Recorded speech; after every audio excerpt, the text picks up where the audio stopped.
বহু ভরসায় চাতকের মতো আওয়ামী লীগের অনেকেই তাকিয়েছিলেন মার্কিন প্রেসিডেন্ট ডোনাল্ড ট্রাম্প ও ভারতের প্রধানমন্ত্রী নরেন্দ্র মোদীর বৈঠকের দিকে।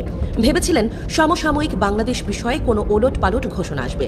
হয়তো গণ অভ্যুত্থানে ছাত্র জনতার ভয়ঙ্কর তোপের মুখে দেশ ছেড়ে পালিয়ে ভারতে আশ্রয় নেওয়া শেখ হাসিনার পক্ষেই রায় দেবেন ট্রাম্প। মোদীও হয়তো ট্রাম্পের কাছে বিষয়টি জোরালোভাবে তুলবেন। তবে নাটকের শেষ অঙ্কে মিলল কেবল শূন্য। মোদি ট্রাম্পের বৈঠকের দিনেই অন্তর্বর্তী সরকারের প্রধান উপদেষ্টা ডক্টর মোহাম্মদ ইউনুসের সাথে ফোনে কথা বলেন ট্রাম্প প্রশাসনের প্রধান ক্ষমতাবান কর্তা ইলন মাস্ক। সে আলাপের বিস্তারিত জানা যায়নি, তবুও ফল ইতিবাচক বলেই ইঙ্গিত মিলেছে। আর মোদি ট্রাম্প বৈঠকের পর সংবাদ সম্মেলনে বাংলাদেশ প্রসঙ্গ তুলেছিলেন ভারতীয় সাংবাদিকরা। তবে সুবিধা করতে পারেননি। নানা সময়ে হুটহাট খ্যাপাটে সিদ্ধান্ত নিয়ে আলোচনায় থাকলেও ট্রাম্প এবার কৌশলী জানিয়ে দিলেন ওটা মোদির ব্যাপার। মানে হাসিনাকে নিয়ে ভাবার সময় যেমন তার নেই, তেমনি বাংলাদেশের অভ্যন্তরীণ বিষয়ে হস্তক্ষেপের ইচ্ছাও তার প্রশাসনের নেই। বরং এ বিষয়ে ভারত বহুদিন ধরে কলকাঠি নাড়ছে।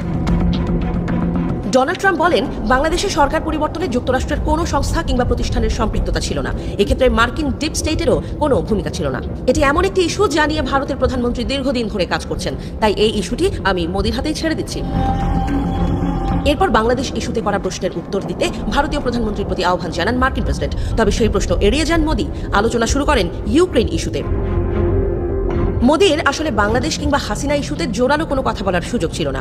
আমেরিকার সাথে সম্পর্কের যে অবনতি তা ঠেকাতেই হিমশিম খাচ্ছেন মোদি। তার সামনে ভারতীয় পণ্যে শুল্ক বসানোর হুমকি দিয়েছেন ট্রাম্প। চাচার তাই আপন প্রাণ বাঁচানোই জরুরি, সাথে বাঁচাতে হবে আদানিকেও।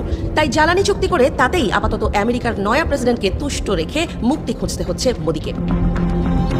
তাছাড়া ভারত যে চুক্তি করে তৃপ্তির ঢেকুর তুলছে, তেমন চুক্তি ট্রাম্প প্রশাসনের সাথে আগেই করেছে বাংলাদেশ। সব মিলিয়ে ব্যবসায়ী ট্রাম্প কোনোভাবেই হাসিনাকে রক্ষা করতে গিয়ে নতুন বাংলাদেশের সাথে বৈরিতা বাড়াবেন না। তাই তিনি কৌশলে হাসিনার ভার ছেড়েছেন মোদির ওপর। আর মোদিও হাসিনার মতো ছোট ইস্যুকে বড় করে দেখে নিজের দেশের বিপাক বাড়াতে চাইছেন না বলেই মনে করছেন আন্তর্জাতিক সম্পর্ক বিশ্লেষকরা। তাই হাসিনার রাজনৈতিক ক্যারিয়ার ও দেশে ফেরার পরিকল্পনার পরই উড়ে গেছে। চুপসে গেছে ফোলানো বেলুনও।